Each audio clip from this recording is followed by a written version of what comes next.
एकदा पक्षात प्रवेश दिला तो भारतीय जनता पार्टीचाच कार्यकर्ता होतो. प्रवेश घेतल्यानंतर लगेच तिकीट दिलं असा कुठलाही अर्थ त्याच्यामध्ये काढू नये. प्रवेश घेतल्यानंतर लगेच तिकीट दिलं असा कुठलाही अर्थ त्याच्यामध्ये काढू नये. तुमच्यासोबत आहे का आज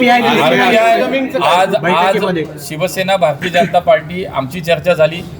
पुढच्या काही दिवसात भारतीय जनता पार्टी आणि RPI आमची पण बैठक होणार आहे. मागच्या 2 दिवसापूर्वीच माननीय आठवले साहेब दिल्लीत भेट झाली माझी त्यांची, आणि त्यावेळेला RPI सोबत सुद्धा पुढच्या काही दिवसात आमची बैठक होणार आहे आणि त्यांच्यासोबत सुद्धा आमची युती आधीच होती, ती युती कायम राहणार. पक्षप्रवेशाबद्दल काय, कारण की गेल्या 2 दिवसांपासून पुण्यातले मोठे प्रवेश अपेक्षित आहेत, याला साधारण मुहूर्त कधी लागणार? नाही बघा, ही निवडणूक आता सुरू झाली.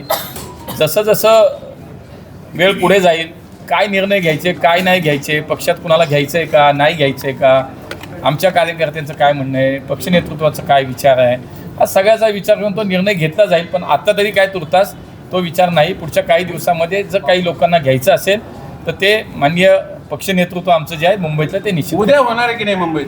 नाही, मी तुम्हाला सांगितलं ना, आमचं पक्ष नेतृत्व ठरवेल त्या दिवशी त्या वेळेला होईल. गरज लागली तरच हे पक्षप्रवेश होतील असं काही आहे का? असं नाही. हे बघा, आम्ही कुठली निवडणूक लढवण्यासाठी कुणाला पक्षात निवडणुकीसाठी कोणी म्हणालं की आम्हाला निवडणूक लढण्यासाठी यायचं आहे तर नाही. आज पक्षामध्ये या आमच्याकडे एक सिस्टीम आहे.